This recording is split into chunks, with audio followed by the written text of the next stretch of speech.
Hello everybody, we are dealing with a very interesting problem, and what exactly we are dealing with is the case of a soap bubble. So let us start with the problem and then I will be telling you 100 things about soap bubble maybe in this problem. A soap bubble of mass m, excluding air inside, blown with the help of a capillary tube, is given an unknown amount of charge. Surface tension of the soap bubble is sigma. When the bubble acquires a stable radius, an additional small amount of air is blown into the bubble from the tube and then the tube is left open. Because of this operation, the soap bubble starts oscillations. If the soap bubble retains its spherical shape during the oscillations, find the expression for the period of these small amplitudes oscillations. So this is the wonderful problem we are dealing in, and it is going to take us a few concepts to reach to the solution of this problem. So let's start with first thing, that what exactly is going on in the process. So if we are considering a soap bubble like this, so the first thing that we need to understand is the mechanics of the soap bubble. So to understand the mechanics of the soap bubble, we go with a very basic result, that if pressure P2 is the pressure inside the soap bubble and P1 is the pressure outside the soap bubble, then we can definitely write that P2 minus P1 is equal to 4S upon R, where S is surface tension. So this is the first equation which we know of. So with this result we can definitely say that the pressure inside the bubble is greater than the pressure outside. That is why greater pressure minus lower pressure is 4S upon R. So this is the first standard result which we know about soap bubble. So we are first of all understanding the mechanics, and then we will try to enhance this problem and reach the solution to this problem which we are solving in. The next thing which we can say is that the charges are going to be on this surface of the soap bubble, and since this soap bubble is very thin, there is going to be a charge density on the surface of the soap bubble, and therefore we are saying that if this bubble is given more charge, then the radius of the soap bubble will rise, because the charges on the surface will be repelling each other, thereby increasing the radius of the soap bubble. And this particular problem is asked in many of the entrance exams. So let us note the second point which we are stating, that on charging the soap bubble,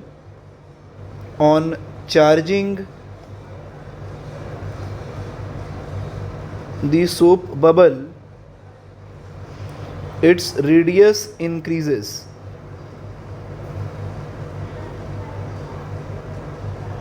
So this is the next information which we have, that on charging the soap bubble its radius increases.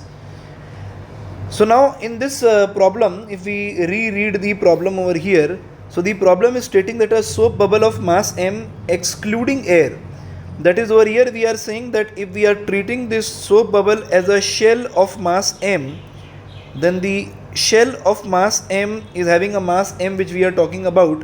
The air inside the soap bubble is not mentioned to have any mass.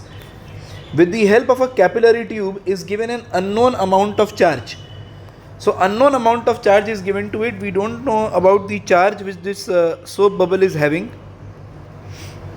The surface tension is S. When the bubble acquires a stable radius, an additional small amount of air is blown into the bubble from the tube, and then the tube is left open.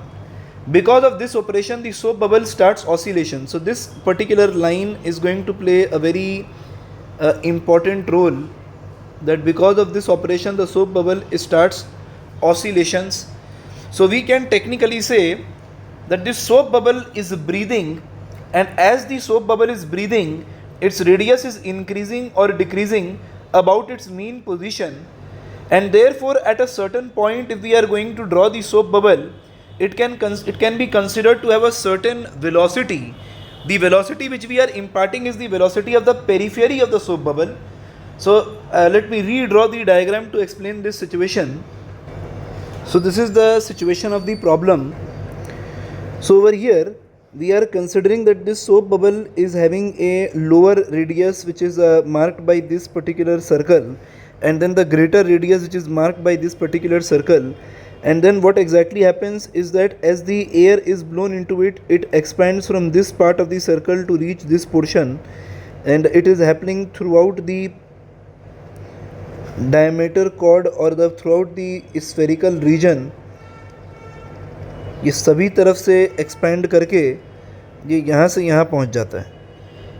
तो हम लोग इसको ऐसा draw कर दे रहे हैं. तो किसी इंस्टेंट ऑफ टाइम पे जब ये ऐसा मोशन एग्जिबिट कर रहा है, so every point on this slope is having a certain velocity v which is directed outside, or if the air is blown out from it, then it is getting squeezed inside. So it will be having a certain velocity which is definitely can be written in the form of kinetic energy or momentum of the soap bubble. Now the next portion which we are discussing is that as the charge varies on the soap bubble, there is also going to be the energy associated with the interaction of these charge which will change. So as we charge this soap bubble, if I add an additional amount of dq charge to this entire soap bubble, some work will be done. So the work done over here can be written as dw is equal to the small charge dq multiplied by potential of this soap bubble, and then gradually more amount of work will be done if we go on increasing this charge. And due to this, we call a concept of self energy which comes into act, that there is a concept of self energy of this system which is going to become an essential part while dealing with this problem. So let us try to understand this self energy. So if we are saying that at a time t, a charge q is given to this shell which is having a certain potential, so work done can be written as dq into v, and over here we can definitely write from the standard reference configuration that v is equal to kq upon r, and hence if we substitute this value over here, so we can definitely write that this work done is equal to kq upon r multiplied by dq.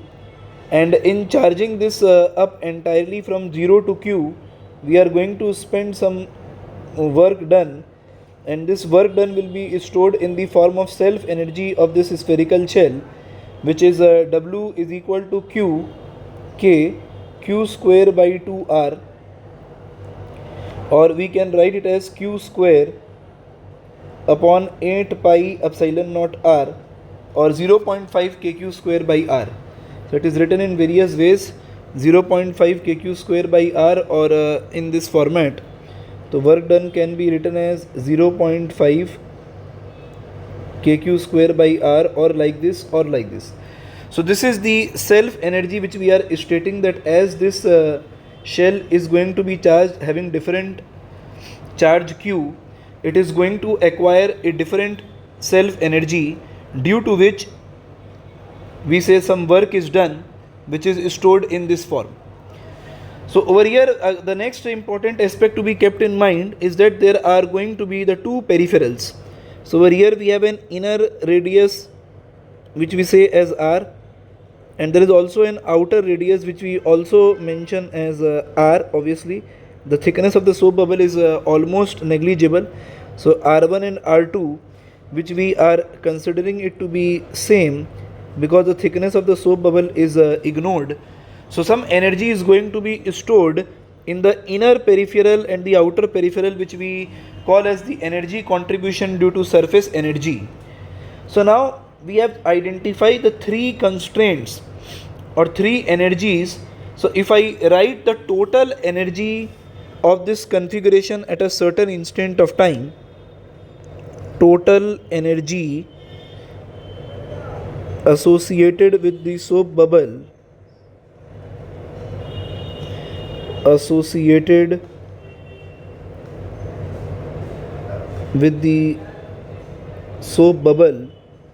then we write the total energy as the energy due to self energy, which we write as q square upon 8 pi epsilon naught r, energy due to surface tension or surface energy S multiplied by 4 pi r square, So we are taking radius as r, surface tension as s, and since there are two surfaces, we multiply this term by 2, and then we have the kinetic energy which is associated with the entire mass as the soap bubble is breathing.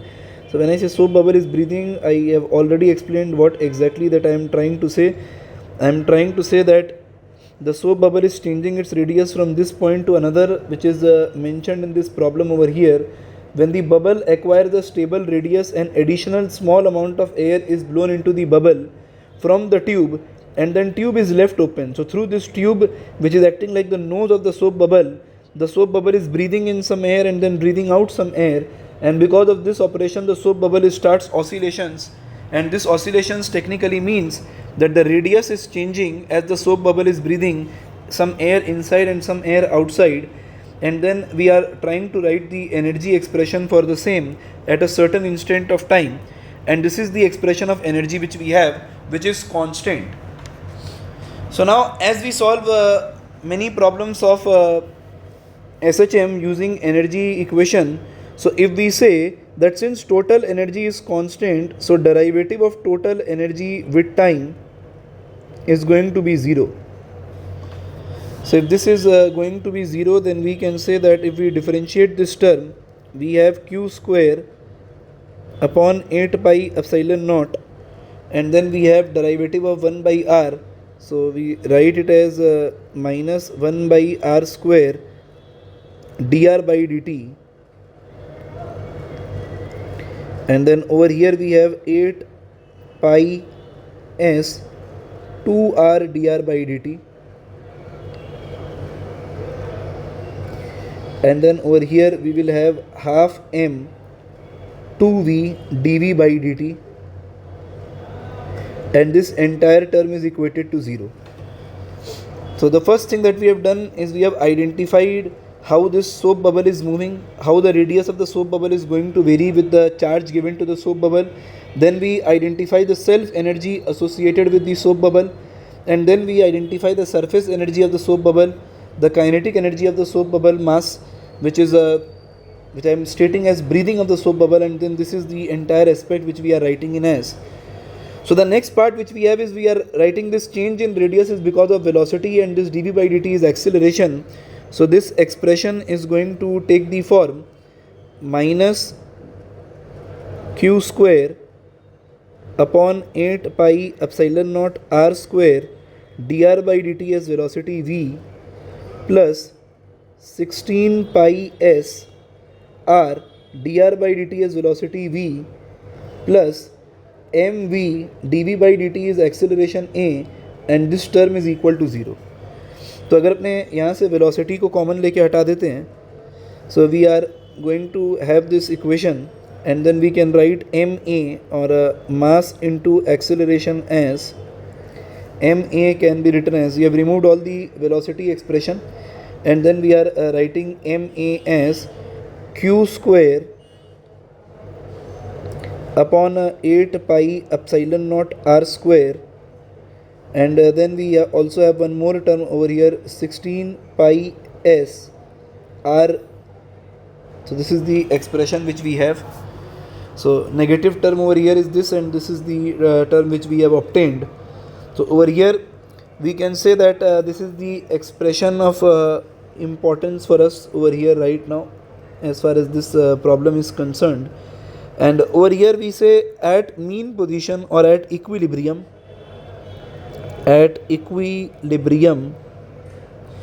the instantaneous acceleration value will be 0, and using this we will try to calculate the charge on the soap bubble.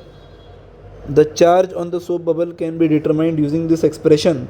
So if acceleration is 0, this term will become 0. So we can write hence q square upon 8 pi epsilon naught r square is equal to 16 pi surface tension S.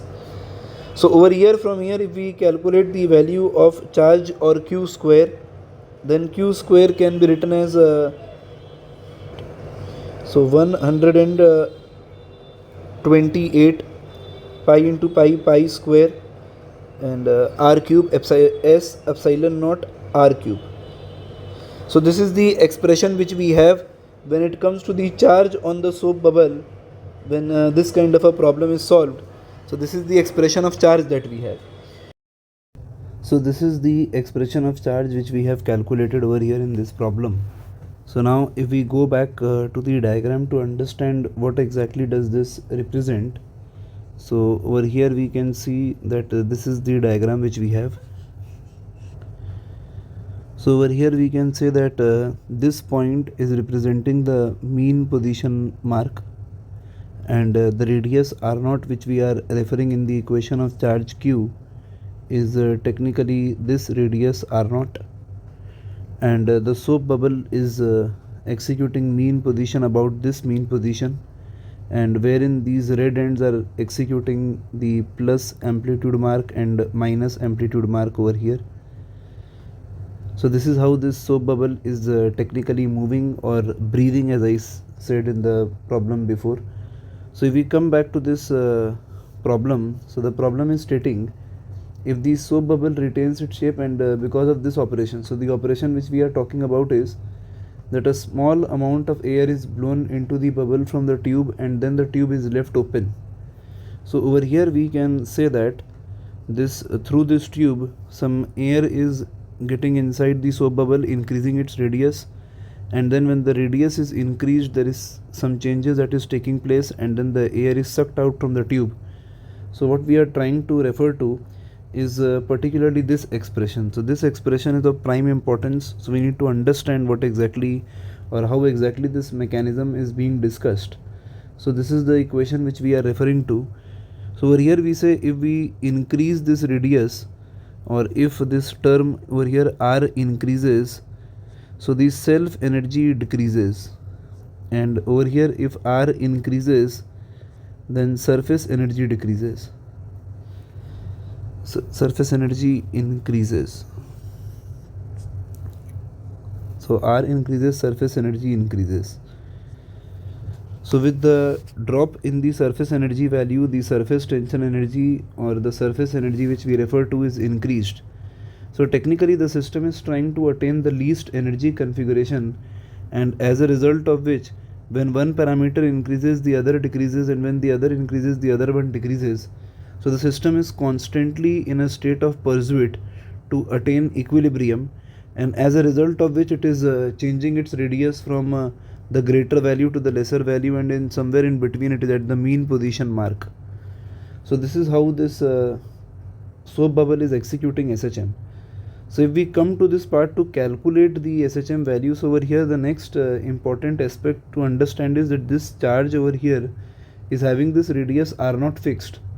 So this r0 refers to the radius r0 over here, which is at mean position of the soap bubble. So this is not the variable. The other aspect over here, the radius r which is in this expression, and this radius r is the variable. So let's get started with the next portion of the problem, which asks us to calculate the time period of oscillation. So if the radius is increased from r0 to r0 plus x, so then what is going to happen? So we want to write the acceleration equation. So to write the acceleration equation we are using this term. So we can say that the acceleration equation can be written as, so we have minus 16 pi s. So instead of r we are writing r0 plus x, and divided by mass m,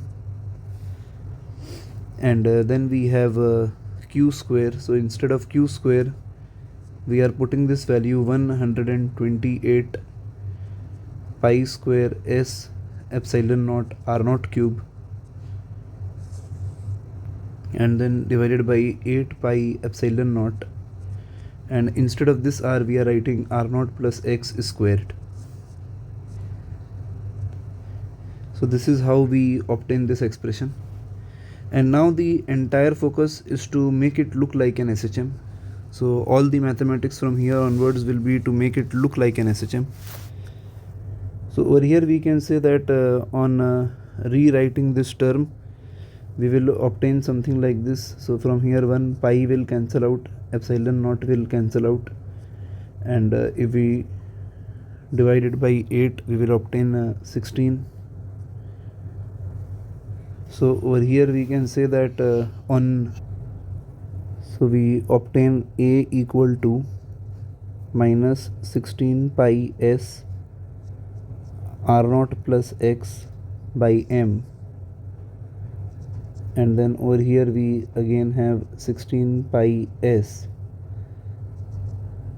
r naught cube upon r naught plus x squared, and then we will also have a m parameter here. We divided it by m, so divided it by m. So this is how the expression is going to look like. So now in the next step we are taking a few aspects common. So we can take a equal to, so minus 16 pi s by m taken common. So we are left with r naught plus x, and then we also have r naught cube upon r naught plus x squared. So this is how this expression will turn into. And the next step is a equals minus 16 pi s by m, and then over here we take r naught common to write it as 1 plus x by r naught, and over here we take r naught common, and then we write this entire term as r naught upon r naught plus x squared. So this term will look like this,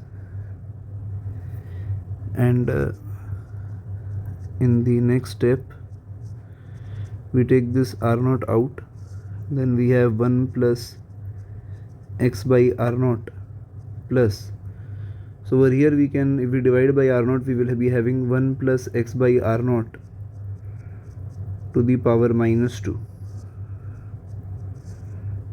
and over here since we have taken minus common, so this term will become negative over here in between. So this one, यहाँ पे minus था plus था, so we take minus common, then this term will become minus, so it will be adjusted as plus.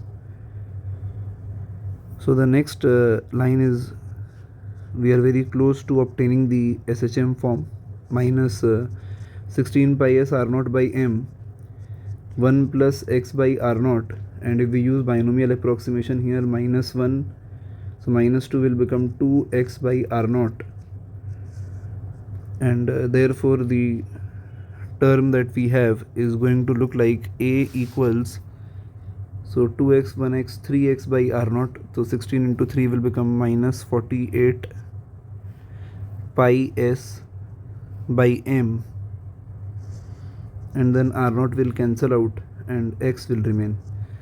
So this is the expression which we have obtained, and over here if we write it in the form of SHM, so we write it as a equals minus of 48 pi s by m square root squared x. So that is, we can say it is of the form a equals minus omega square x. So over here omega stands for 48 pi s by m square root, and therefore if we write the time period of SHM, which is equal to 2 pi by omega, so if we divide we get a term like m upon 48 pi s, and if we put this inside 4 pi square, so 4 will divide it by 12, and then pi square will be adjusted as pi, and then we get the final answer pi m by 12s square root. So this is the final answer which we have for this particular problem, which is somewhat 30-minute long to understand and to solve, understanding every aspect of the problem.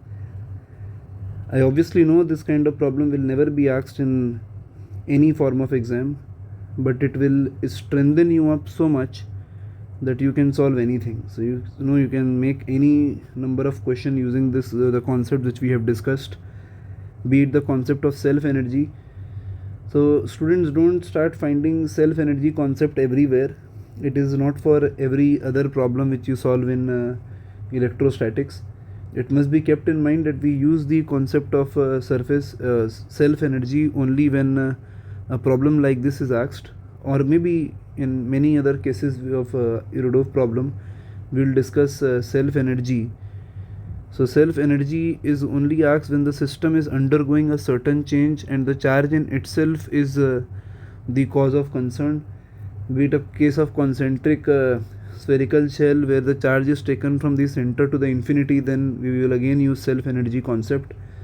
So I'll try to make more problems using self energy to make it clear when to use it and when not to think about it. So it is very important that since you know this, you start using this in every other problem. It will just confuse the expression which we have. So this is how we wrote the total energy, and then we differentiate the total energy with time to obtain an expression like this. Maybe this question can be asked till here in a certain exam, in JEE Advanced maybe some year, so that you can just calculate the value of charge, and that's it. No need to go further from here. But then we don't know, we just discussed it for the sake of loving physics. We just solve these kind of tedious problem. So this was a wonderful problem which we have solved, covering all the ideas, all the aspects of SHM, electrostats, surface energy, self energy. Everything contributed to make this problem the problem which it did. I hope you like it. Please continue to watch, like, share and subscribe the channel for more such content.